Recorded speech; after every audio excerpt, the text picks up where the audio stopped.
नमस्कार दोस्तों, Navodaya coaching centre में आपका हार्दिक स्वागत है। मैं शैलेंद्र कुमार आपको क्लास 6 की एनसीईआरटी बुक का चैप्टर नंबर 2 विज्ञान के विषय में अध्ययन करेंगे। पाठ का नाम है भोजन के घटक। भोजन के घटक के रूप में देखा जाए, भोजन में क्या क्या घटक होते हैं। चावल होता है, दाल होती है, रोटी होती है, इसके बाद जो है सब्जियाँ होती हैं, और इसके बाद अगर देखेंगे तो चिकन होता है और ये मछली होती है। ये सब सारी चीज़ें भोजन के घटक के ही रूप में यूज की जाती हैं। अंडे यूज की जाती हैं, ये भी एक भोजन का घटक ही है। इन सब सारी चीज़ों से क्या होता है कि विभिन्न प्रकार के खाद्य पदार्थों में क्या होता है, ये क्वेश्चन आता है। हर तरह के खाद्य पदार्थों में अलग अलग चीज़ें पाई जाती हैं। जैसे कि अगर कोई भी पदार्थ में कार्बोहाइड्रेट मिल रहा है तो किसी में विटामिन मिल रही है, किसी में प्रोटीन मिल रहा है, किसी में वसा मिल रही है। तो ये सब अलग अलग जो है खाद्य पदार्थ के मुख्य पोषक तत्व क्या होते हैं भोजन की, यही चीजें होती हैं। कार्बोहाइड्रेट, प्रोटीन, वसा, विटामिन, खनिज, लवण, ये जो है मुख्य पोषक तत्व होते हैं भोजन के, और ये जरूरी होते हैं। इसके बाद अगर आप देखेंगे कि किस उसमें कौन सी चीज होता है, जैसे ले लिए क्या खा रहे हैं, उसमें कौन सी चीज क्या पाई जाती है, उसका परीक्षण कैसे करें, तो उसके परीक्षण के भी चीजें हैं। परीक्षण में अगर ले लिए तो इसमें जैसे कार्बोहाइड्रेट के लिए अगर हम बात कर रहे हैं तो इसमें पहले ये जान लीजिए कार्बोहाइड्रेट में होता क्या क्या। चावल है, आलू है, गेहूं है, ये मक्का है, ये सब कार्बोहाइड्रेट पाए जाते हैं। कार्बोहाइड्रेट का अगर आप चेक करें तो मंड या शर्करा के रूप में प्राप्त होता है। तो ये कार्बोहाइड्रेट, और मुख्य रूप से इसको चेक करने के लिए अगर आयोडीन का यूज करेंगे, आयोडीन की कुछ बूंदे डालेंगे पराग नली में, उसको डालने के बाद उसको जो है मिलाएंगे, और इसके बाद उसको देखेंगे अगर ये जो है आयोडीन के जो है पराग नली में उसको यूज कर रहे हैं, अगर आप कहीं भी अगर उसको यूज करेंगे तो उसमें क्या होगा कि जो उसका कलर है वो उसका चेंज हो जाएगा। अगर काला और नीला जो है, जो इसका परीक्षण करते समय अगर आपको ये रंग दिख जाता है, काला या नीला रंग आ जाता है, तो आपको जो है इसका मतलब उसमें कार्बोहाइड्रेट है। इस तरह प्रोटीन की बात करते हैं। प्रोटीन है, दाल है, दालों में ले लिए जाए चना की दाल, अरहर की दाल, ये सब तरह की, मूंग मसूर की दाल, और इसमें जो है प्रोटीन पाई जाती हैं दालों में प्रोटीन पाई जाती है। जैसे राजमा की प्रोटीन पाया जाता है। तो प्रोटीन किसमें है किसमें नहीं, इस चीज को चेक करने के लिए अगर देखेंगे तो इसमें कॉपर सल्फेट और कास्टिक सोडा की 10-10 बूंद डाल के, और इसके बाद अगर इसको परख नली में मिलाएंगे, हाँ ये हो सकता है प्रोटीन अगर आप सॉलिड है तो उसको आपको पीस कर उसके पाउडर फॉर्म में करना होगा, फिर उसमें जल मिला के उसको अच्छे से, फिर इसमें कॉपर सल्फेट और कास्टिक सोडा अगर मिलाते हैं तो अगर बैगनी रंग आता है मिलाने के बाद, तो इस परीक्षण से आपको पता चल जाएगा कि इसमें जो है प्रोटीन, अगर ये रंग आ जाता है इनको मिलाने से, तो ये निश्चित है उस खाद्य पदार्थ में प्रोटीन।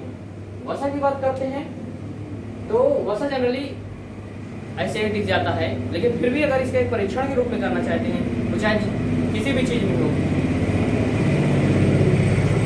कागज, इसमें जो है वसा के लिए कागज में लपेट कर उसको दबा लें या कूट लें, हल्का सा ठोक लें, कागज फटना नहीं चाहिए।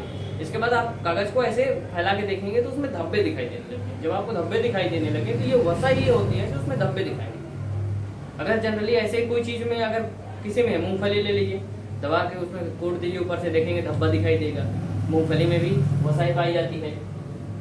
विटामिन की ले लीजिए, विटामिन भी, अब विटामिन और ये खनिज है, ये अभी हम परीक्षण के बारे में किसमें बात बताएं, कार्बोहाइड्रेट का परीक्षण, प्रोटीन का परीक्षण, वसा का परीक्षण। 3 परीक्षण बता दिए कौन किसमें कैसे पाया जाता है, उसको चेक करने के तरीके क्या क्या है। कार्बोहाइड्रेट के लिए आयोडीन यूज किया जाता है, प्रोटीन के लिए कॉपर सल्फेट और जो है कास्टिक सोडा यूज किया जाता है। ये कार्बोहाइड्रेट में काला नीला रंग आता है, प्रोटीन में बैगनी रंग आता है। इसके बाद वसा के कागज से धब्बे दिखाई देते हैं अगर उसको कूटते हैं। तो ये रहा इनके पोषक तत्वों को चेक करने का तरीका, किसमें कौन से पोषक तत्व पाए जाते हैं। अब हम बात करते हैं ये विभिन्न पोषक हमारे शरीर के लिए क्या करते हैं। जनरली देखेंगे तो हमसे भोजन क्या मिलता है, ऊर्जा मिलती है। ऊर्जा में अगर बात करेंगे तो पोषक तत्व जैसे कार्बोहाइड्रेट के लिए क्या करते हैं, वो सब अपना अलग, जैसे कार्बोहाइड्रेट है पोषक तत्व, यानी कि कार्बोहाइड्रेट है ऊर्जा मिलती है, प्रोटीन है, वसा है। हाँ एक चीज और यहाँ पे है कि कार्बोहाइड्रेट और वसा, ये चीज में जो ऊर्जा मिलती है, वसा में बहुत ज्यादा मात्रा में ऊर्जा मिलती है। और एक चीज़ और है कि जैसे कि अब यहाँ एक बात ये हो सकती है, कार्बोहाइड्रेट से भी ऊर्जा मिलती है, वसा से भी ऊर्जा मिलती है। ऐसा किया जाए तो कि कार्बो वसा से ज़्यादा मिलती है तो वसा ही खाएं, क्या हो जाएगा, व्यक्ति बहुत मोटा हो जाएगा। तो एक चीज़ और है। दूसरी बात, एक ही चीज़ कोई नहीं खा सकता, तो ये सारी चीज़ें नुकसान करती हैं। इसलिए एक सही मात्रा में भी सारी चीज़ों खाने की बहुत ज़रूरत होती है कि सारी चीज़ें बहुत सही मात्रा में ही खाई जाएँ। कोई चीज़ अगर अधिक मात्रा में खाएं, एक ही चीज़ एक ही तरह की चीज़ खाएं तो उसका कोई महत्व नहीं है, वो जो है नुकसान कर जाएगा। विटामिन सी ही ले लीजिए, नींबू में विटामिन सी पाया जाता है। नींबू अगर एक दिन में अगर आपको 20 नींबू खिला दिया जाए तो उसका कोई मतलब नहीं। टमाटर विटामिन सी पाई जाती है, 2 किलो टमाटर ही खा डालिए, कह लीजिए विटामिन सी एक दिन खा लिए, अब 1 महीना नहीं खाएं, तो ऐसा नहीं है। विटामिन में भी वाटर सोल्यूबल होते हैं, फैट सोल्यूबल होते हैं। वाटर सोल्यूबल विटामिन बी और सी होते हैं। और इसके बाद चलिए आगे की बड़ी चीज़ है, लेकिन इसके बारे में हम बता दे रहे हैं। जैसे ये विटामिन है, ये विटामिन बी और के डी ए, ये फैट सोल्यूबल विटामिन होते हैं। बी सी जो है वाटर सोल्यूबल होते हैं। श्योर है कि आप एक्स्ट्रा मात्रा में खाएंगे तो ये हमारी बॉडी से बाद में रिमूव हो जाएगी, वाटर थ्रू निकल जाएंगे, जिसकी वजह से बहुत ज़्यादा मात्रा में नहीं खाई। सभी चीज़ें एक संतुलित, कहने का मतलब आहार लेना चाहिए, ज़्यादा नहीं खाना चाहिए, जो हमें जितनी ज़रूरत है। कार्बोहाइड्रेट ऊर्जा मिलती है, प्रोटीन से हमें कार्बोहाइड्रेट हमें भी कोई भी वर्क करने के लिए, शरीर की ताकत के लिए क्या चाहिए, ऊर्जा चाहिए। इसकी कहाँ से मिलेगी, कार्बोहाइड्रेट से मिलेगी। कार्बोहाइड्रेट की स्रोत बता चुके हैं।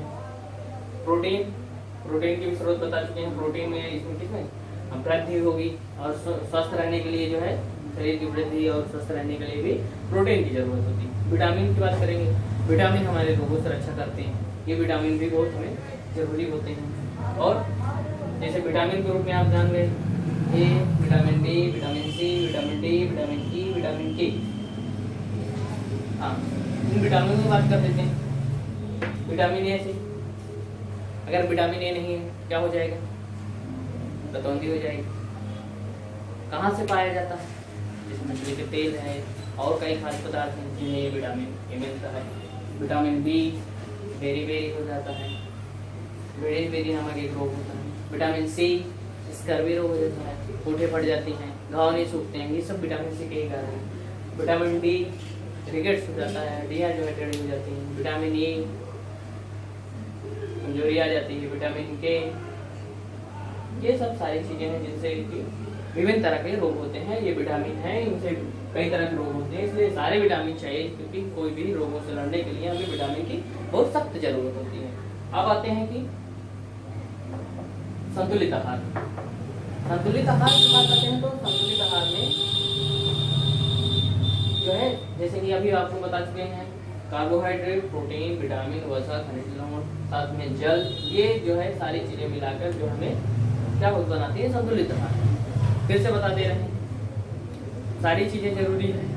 अधिक मात्रा में कोई एक ही तरह की चीज खा लेना नुकसानदायक है, वो शरीर उसको डाइजेस्ट नहीं कर पाएंगे और नुकसान कर जाएंगे। इस वजह से संतुलित आहार खाना चाहिए, ना बहुत विटामिन सी लेना चाहिए, ना बहुत विटामिन ए लेना चाहिए, ना केवल कार्बोहाइड्रेट लेना चाहिए। हाँ, ऐसा हो सकता है कि बहुत से लोग ऐसे होते हैं कि एक ही तरह के अगर चीजें खा रहे हैं, बहुत वसा ले रहे हैं, क्या हो जाएंगे, फैटी हो जाएंगे, मोटे हो जाएंगे, जो कि वो भी एक नुकसानदायक है।